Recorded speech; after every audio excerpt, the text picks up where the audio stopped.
नमस्कार, the wire में आपका स्वागत है। मैं हूं आरफा खानम शेरवानी। कोलकाता में इस वक्त हम मौजूद हैं। पश्चिम बंगाल का चुनाव के कवरेज के लिए यहां पर पहुंचे हैं और कोलकाता की कॉलेज स्ट्रीट जो अपनी स्टूडेंट्स पॉलिटिक्स के लिए और इसके अलावा आर्ग्यूमेंटेटिव जो बंगाली है उसके लिए जाने जाते हैं। यहाँ बहुत पुरानी किताबों की दुकानें हैं, 50 साल 70 साल पुरानी किताबों की दुकानें। लेकिन एक घटनाक्रम यहाँ जो पेश आया कल यहाँ के कॉफ़ी हाउस में, वो ये बताता है कि कितनी गर्मा रही है पश्चिम बंगाल की राजनीति।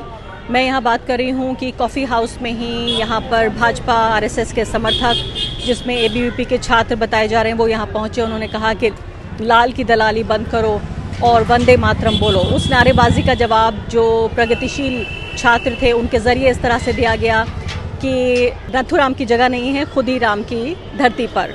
खुदीराम बोस जो कि पश्चिम बंगाल के न कि सिर्फ पश्चिम बंगाल बल्कि देखा जाए कि पूरे भारत की जो स्वतंत्रता संघर्ष की जो पूरी कहानी है उसके एक बड़े हीरो के तौर पर जाने जाते रहे हैं। 18 साल की उम्र में अंग्रेज़ों ने उन्हें फांसी के फंदे पर चढ़ा दिया था और खुदीराम के इर्द गिर्द काफ़ी पॉलिटिक्स भी हमने देखी है पश्चिम बंगाल में ही। मेरे साथ यहाँ पर कुछ प्रोग्रेसिव छात्र मौजूद हैं जो कि प्रगतिशील राजनीति की बात करते हैं। क्या नाम है आपका? प्रिया स्मिता।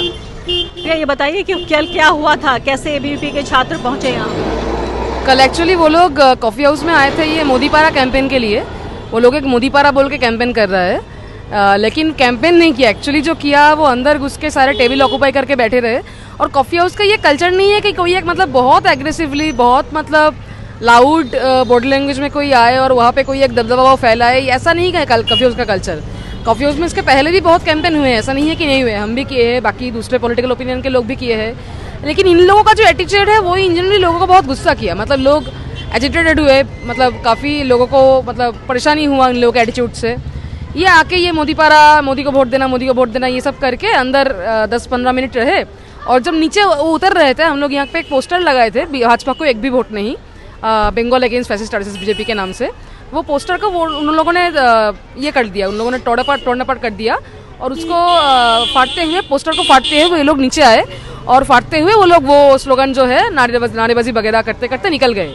यही कल का पूरा इंसिडेंट रहा 4:30 बजे। लेकिन कैसे ये पता चलता है कि जो राइट विंग पॉलिटिक्स है यहाँ पर, जिसका एक तरह से एक राइज, एक उभार हम देख रहे हैं, क्या वो बताता है कि एक क्लैश की स्थिति पनप रही है? क्योंकि पश्चिम बंगाल कमोबेश देखा जाए तो प्रगतिशील जो प्रोग्रेसिव पॉलिटिक्स है उसी के आसपास रही है, चाहे वो कांग्रेस हो, चाहे लेफ्ट पार्टीज हो, इवन तृणमूल कांग्रेस भी बहुत दूर नहीं गए उस पॉलिटिक्स से। तो पहली बार जो इंट्रोडक्शन हो रहा है दक्षिणपंथी राइट विंग पॉलिटिक्स का, क्या ये पता चलता है इससे?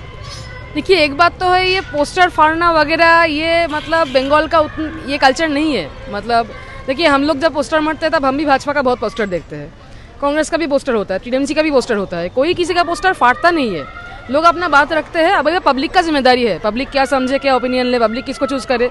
लेकिन ये उन लोगों का ही है, एबीवी भाजपा, इन लोगों का ही ये हैसियत है कि वो दूसरा कोई ओपिनियन वो सह नहीं सकते।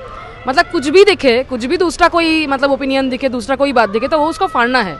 ये बहुत इंपॉर्टेंट डिफरेंस है बाकी सब में और उनमें। क्या नाम है आपका? अबू सैफ परवेज।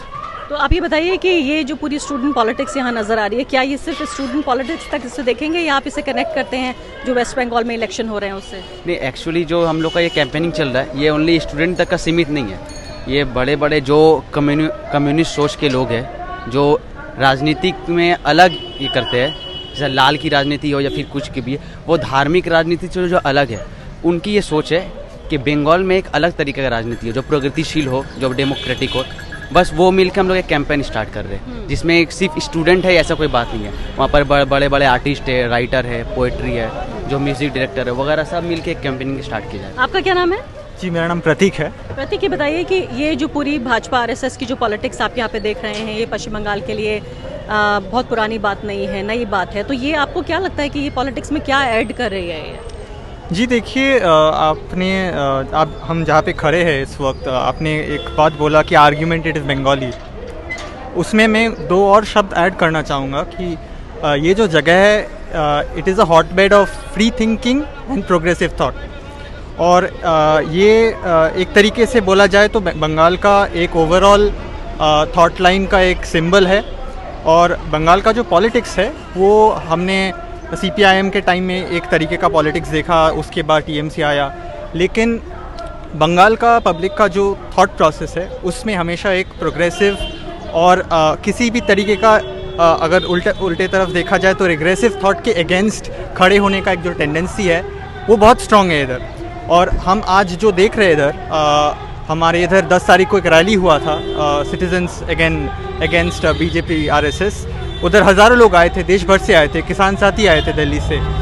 तो उससे एक ही चीज़ पता चलता है कि बंगाल के लोग इस खतरे से जूझ रहे हैं, लेकिन वो इसके अगेंस्ट खड़े उतरेंगे। और वोट में कुछ भी हो, ये एक वैचारिक लड़ाई है एक तरीके से, और उस लड़ाई को हम बहुत आगे तक लेके जाएंगे। बंगाल की आम जनता लेके जाएगी, बंगाल की स्टूडेंट यूथ वो आगे लेके जाएंगी। और जब तक ये फैसिस्ट एजेंडा राइट विंग का ख़त्म नहीं होता, उसको हम एक तरीके से बंगाल के थ्रू पूरे देश में फैला नहीं पाते उनके अगेंस्ट ये मूवमेंट, तब तक ये चलता रहेगा। अभी हम प्रेसिडेंसी कॉलेज के सामने खड़े हुए हैं और यहाँ जो कॉफ़ी हाउस है, ये माना जाता है कि जैसे आपने कहा कि हॉट बेड ऑफ पॉलिटिक्स, अभी भी यहाँ प्रोटेस्ट चल रहा है और प्रोटेस्ट हो रहा है। कल जिस तरह से जो पोस्टर्स फाड़े गए, जो ABVP से जुड़े हुए लोग थे उनके ज़रिए, उसके विरोध में यहाँ पे चल रहा है। लेकिन मुझे बताइए कि जब पूरे भारत में एक सैफरन लहर है, 2014 से लेकर फिर 2019 के इलेक्शन में और भी ज़्यादा वोट मिले नरेंद्र मोदी उनकी पार्टी को, बंगाल इसे कैसे रोक पाएगा? आपके जैसे लोग कितने हैं यहाँ पर? जी बहुत है, पहली बात बहुत है। और एक चीज़ जो इम्पॉर्टेंट है और वो पॉइंट आउट करना बहुत ज़रूरी है कि बीजेपी का नेशन वाइड जैसा एक तरीके से कह सकते हैं राइट विंग जो मूवमेंट जो फैल रहा है, उसका एक बहुत इम्पॉर्टेंट पार्ट है उनका कल्चरल मूवमेंट। बंगाल के केस में ये बहुत एक डिस्टिंक्ट डिफरेंस है कि बंगाल का जो कल्चर है वो एक तरीके से देखा जाए, हम सबको पता है कि कल्चरली वो बहुत रिच है और in terms of progressive thought वो बहुत रिजिड है।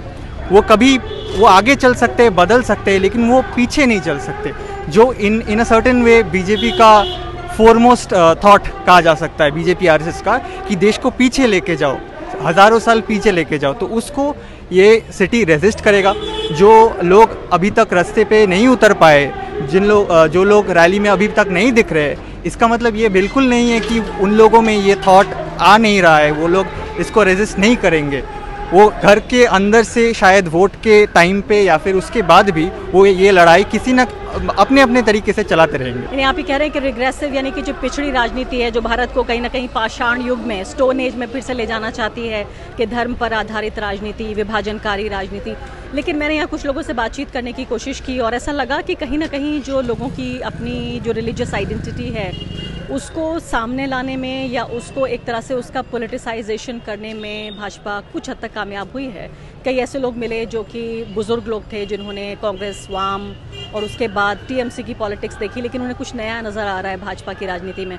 आपको लगता है कि यहाँ जो स्टूडेंट्स हैं, कुछ प्रोग्रेसिव स्टूडेंट्स, उनके अलावा खासकर जो हिंदू पहचान है, आप भी एक हिंदू हैं, जो हिंदू पहचान है बंगाली लोगों की, क्या उसको पॉलिटिसाइज करने में बीजेपी कामयाब रही है? ममता बनर्जी इसको कैसे काउंटर कर रही हैं? जी मैं टीएमसी की तरफ से या फिर ममता बनर्जी की तरफ से तो नहीं बोल, अपनी बात बोलिए। हाँ जी, मैं अपनी बात बोल रहा हूँ। तो हाँ, कुछ हद तक तो ऑब्वियसली जब ऐसी एक लहर होती है देश में या फिर ऐसा एक स्ट्रॉन्ग मूवमेंट चलता है, वो कितना भी रिग्रेसिव हो, कि कुछ लोगों पे उसका इफेक्ट रहता है और कुछ देर तक ज़रूर रहता है, ये कोई डिनाई नहीं कर सकता। लेकिन बात है कि ये आज नहीं शुरू हुआ है, ये 2014 से वो लोग अपना जो एजेंडा है वो in a certain way stage by stage वो ज़मीन पे उतार रहे हैं। और एक टाइम पे आके हम लोगों को लग रहा है कि अब लोग देख रहे हैं इसे और रिकग्नाइज़ करना शुरू कर रहे हैं, क्योंकि जो एक टाइम पे बहुत दूर हो रहा था वो आज घर के बगल में हो रहा है। और जब प्रॉक्सिमिटी कुछ ऐसा एक ख़तरनाक चीज़ से बढ़ जाता है, जब इतना नज़दीक आ जाता है वो, तब धीरे धीरे समझ में आता है कि ये चीज़ एक बहुत ही ख़तरनाक तरफ मोड़ ले रही है। क्या कह रहे हैं आप, कैसे नज़दीक कैसे आ गया है? जी देखिए, आज हम इधर खड़े हैं, आप बात कर रहे हैं मुझसे इसलिए क्योंकि पिछले दिन कॉफ़ी हाउस में ऐसा एक पर्टिकुलर कांड हुआ। जैसा कि साथी प्रियस्मिता कह रही थी कि बंगाल का ये कल्चर नहीं है कि पोस्टर फाड़ा जाए। इधर हर तरीके की राजनीति को एक जगह दिया जाता है और बात सुना जाता है और उसके बाद एक वैचारिक लड़ाई होती है। जब लोग देख रहे हैं कि इधर पोस्टर फाड़ा जा रहा है, एक अलग तरीके की एग्रेशन से लोग अप्रोच कर रहे हैं एक इलेक्शन को या फिर किसी भी तरीके की लड़ाई को, उस लड़ाई को मुझे नहीं लगता कि बंगाल के लोग एक हद के बाद एक्सेप्ट करेंगे। तो यहाँ पर ये देखना महत्वपूर्ण है। अभी मैं छात्रों से ज़रूर बातचीत करूँगी इसके अलावा भी, लेकिन ये जहाँ जो मेरे पीछे प्रोटेस्ट हो रहा है, मैंने आपको बताया कि ये प्रेसिडेंसी कॉलेज है और ये पूरा इलाका एक तरह से सोचने वाले जो बंगाली हैं, जो बहस करने वाले, आर्ग्यूमेंटेटिव, बुद्धिमान बंगालीज़ हैं, उनके लिए जाना जाता है। लेकिन एक ऐसे ही दौर में हिंदू मुस्लिम की राजनीति, राम मंदिर की राजनीति, नथुराम की राजनीति, नथुराम बनाम खुदीराम की जो राजनीति है वो कितना ज़ोर पकड़ रही है, क्योंकि काफ़ी हद तक ये भी देखने को मिला कि ऐसा नहीं है कि ये सिर्फ सोशल मीडिया तक ही सीमित है जो भगवा राजनीति है, जो विभाजनकारी राजनीति है, बल्कि कहीं ना कहीं ज़मीन पर भी उतर रही है। और इसीलिए 3 सीटों से अब 100 से भी ज़्यादा सीटों का दावा किया जा रहा है कि भाजपा को मिल सकती है। प्रिया, मुझे बताइए कि जो काउंटर है इस पॉलिटिक्स का, सेफन पॉलिटिक्स का, वो क्या हो सकता है? हम जानते हैं कि वेस्ट बंगाल ने कम से कम आज़ादी के बाद से लेकर अब तक इस तरह की पॉलिटिक्स नहीं देखी, तो लोगों को कहीं ना कहीं एक्साइट तो कर रही है पॉलिटिक्स के। हो सकता है जो सेंटर में जो पार्टी है, अगर वो स्टेट में भी आ जाए तो हमारे दिन बदल जाएं, क्योंकि विकास भी नहीं हुआ है उतना जितना होना चाहिए था पश्चिम बंगाल में। आपको लगता है कि लोग विचारधारा से अलग अभी फ़िलहाल विकास के लिए वोट करना चाहते हैं? देखिए, ये बात में तो 2 चीज़ मिक्स है मुझे लगता है। एक है कि भाजपा का ये जो राजनीति है, ये जो डबल इंजन वाला लॉजिक भाजपा बोल रही है, देखिए डबल इंजन तो बिहार में भी है, गुजरात में भी है, यूपी में भी है।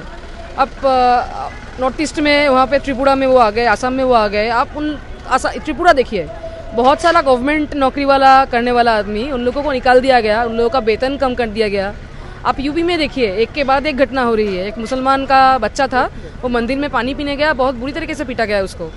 आप यूपी में देखिए हथरास हुआ, उसके बाद वो जो रेपिस्ट थे उन लोगों के समर्थन में रैली किया गया और लाश रातों रात मतलब दफना दिया गया उसको, मतलब जला दिया गया।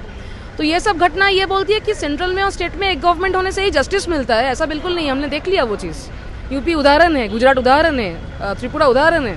तो इसलिए हम लोग यही उदाहरण, अब देखिए बंगाल के लोगों को पता नहीं है। जो बंदा 10 घंटा दिन में रोजगार करता है फैमिली चलाने के लिए, उसको टीवी देखने का उतना वक्त नहीं मिलता है, उसको उतना पता नहीं है। तो यही बात हम लोग प्रचार कर रहे हैं गाँव-गाँव में जाके कि आप देखिए दूसरा राज्य क्या हुआ है वहाँ पे। और डबल इंजन का सरकार एक्चुअली हेल्प तो करता नहीं है, उल्टा अपना स्टेट का जितना भी फेडरलिज्म या स्ट्रक्चर है इंडिया का, कि स्टेट ना अपना कुछ बात रख पाए, स्टेट अपना कुछ बात अलग बोल पाए। जैसे कि टैक्स का ये सवाल देखिए, जीएसटी के बाद टोल के अलावा और ये कुछ जॉनर के अलावा सारे टैक्स सेंट्रल में जाता है। और बंगाल जितना टैक्स पाता है, जितना टैक्स पाना चाहिए बंगाल को, वो पैसा अभी भी बाकी है। सेंट्रल ने वो पैसा नहीं दिया अभी तक बंगाल को। तो ये वाला जो सारा मुद्दा है, ये अलग गवर्नमेंट होने पे रेज करने में आसानी है, बल्कि सेम गवर्नमेंट होने पे ये हम रेज कर ही नहीं सकते। हो सकता है कि लोग इस बात को समझ रहे हो, मुझे उम्मीद है। लेकिन प्रिया, मैं आपकी बात को समझती हूँ, या जो लोग बौद्धिक रूप से इंगेज करते हैं अपने आप को, वो इन बातों को समझते हैं। जैसे आपने कहा कि आम आदमी के पास तो इतना वक्त नहीं है कि वो किताबें पढ़े, बौद्धिकता में इंगेज करे या टीवी भी देखे। उन्हें आप कैसे समझाएंगी कि एक पार्टी जिसने राम मंदिर दे दिया, एक पार्टी जो हिंदुत्व की बात करती है, हिंदू धर्म के महत्व की बात करती है, उस पर ना जाकर बल्कि एक ऐसी पार्टी का जिक्र किया जाए जिसके ऊपर आरोप ये लगता रहा है बार बार कि वो मुस्लिम अपीजमेंट कर रहे हैं? देखिए, ये सवाल तो मुझे लगता है कि सबसे अच्छा जवाब किसान आंदोलन दे रहा है। किसान आंदोलन में ऐसे बहुत लोग हो जो पहले भाजपा के सपोर्टर थे। बहुत लोग बोले कि हम शुरू में भाजपा को भरोसा किए थे। देखिए, लोग तो यही है, अगर राम मंदिर बनाने के लिए लड़ेंगे तो यही लड़ेंगे, भाजपा के विरुद्ध भी लड़ेंगे तो यही लड़ेंगे, यही हमारे लोग हैं। तो मतलब ये पॉइंट नहीं है कि लोग अलग है, लेकिन सही जो बात है उसको लाना चाहिए। जैसे कि ये माइग्रेंट वर्कर देखिए, इतना दुख झेला उन लोगों ने, लेकिन मुश्किल है ये इन दुख के पीछे कौन है ये आइडेंटिफाई नहीं कर पा रहे हैं। और हम भी कहीं पे फेल हो रही है दिखाने में। आज किसान आंदोलन में लोग दिख पाए कि ये फार्म मिल की वजह से सिर्फ किसान का नहीं, हम लोग जो किसान नहीं है, जो खाते हैं, सिर्फ खाने से ही हम लोगों का संपर्क है, ताल्लुकात है, हम लोग का भी बड़ा मुश्किल हो जाएगा। हम अभी 12 रुपया 15 रुपया किलो में आलू खरीदते हैं, अगर जियो मार्ट आ जाएगा, रिलायंस आ जाएगा, वो हमको 40 रुपये में बेचेगा। मार्केट बोल के कुछ भी चीज़ का एक्सिस्टेंस नहीं रहेगा, तो हमको भी नुकसान होगा। ये चीज़ अगर राम मंदिर के लिए नारा लगाने लोग भी समझे तो थोड़ी ना वो भाजपा को वोट देंगे। ये समझाने का जो कोशिश है, ये जो उल्टा चीज़ बोलने का, लोगों का बात बोलने का, मास का मतलब पब्लिक का बात बोलने का जो राजनीति है, वो अभी इंडिया में शुरू होने वाला है। जो किसान आंदोलन जिसका एग्जाम्पल है, उदाहरण है, मुझे लगता है वो आगे बढ़ेगा, वो और भी चीज़ दिखाएगा। तो यहाँ पर हमने आपकी मुलाकात कराई कुछ बौद्धिक बंगाली से, और जाहिर है इनकी तादाद ऐसा नहीं है कि पश्चिम बंगाल में कम है, लेकिन उन लोगों की तादाद भी लगातार बढ़ रही है जो ये समझते हैं कि पहली बार उनकी जो मजहबी पहचान, जो रिलीजियस आइडेंटिटी है, उसको महत्व मिला है। पहली बार ऐसी कोई पार्टी है जो हिंदुत्व की बात करती है या एक तरह से हिंदू धर्म की सुप्रेमेसी की बात करती है। और ये बहुत मुश्किल है उन लोगों के लिए ये उन्हें कन्विंस कर पाना कि जो भारत का संविधान है वो सेक्युलरिज्म की बात करता है। और इसके अलावा अगर थोड़ी देर के लिए विचारधारा को दूर भी रखा जाए तो क्या वाकई विकास हुआ है, क्या पिछले 7 साल में केंद्र की सरकार ने विकास किया है, क्योंकि आंकड़े तो कम से कम इस बात की गवाही नहीं देते। तो यहाँ पर कॉलेज स्ट्रीट से हम बातचीत कर रहे थे कि किस तरह से ममता बनर्जी जो कि अब व्हील चेयर पे आके अब वो कैंपेन कर रही हैं, एक तरह से एक नई ऊर्जा भी मिली है। और ज़ख्मी ममता बनर्जी जो एक स्वस्थ ममता बनर्जी थी, उससे कहीं ज़्यादा उनको एक तरह से प्रभाव मिल रहा है। और एक तरह से देखा जाए तो वो जो एक संघर्ष का, जो एक स्ट्रीट फाइटर की जो उनकी इमेज रही है, वो व्हील चेयर पे सबसे ज़्यादा देखने को मिल रही है। लेकिन साफ तौर पे इतना कहा जा सकता है कि पश्चिम बंगाल में 2021 का जो ये चुनाव हो रहा है, ये विचारधाराओं की लड़ाई इसमें शामिल ज़रूर है। द वायर के और वीडियोस देखने के लिए सब्सक्राइब करें और बेल आइकन पर क्लिक करें। स्वतंत्र पत्रकारिता की आर्थिक मदद करने के लिए डिस्क्रिप्शन में दिए गए लिंक पर जाएं और अपनी राशि चुनें।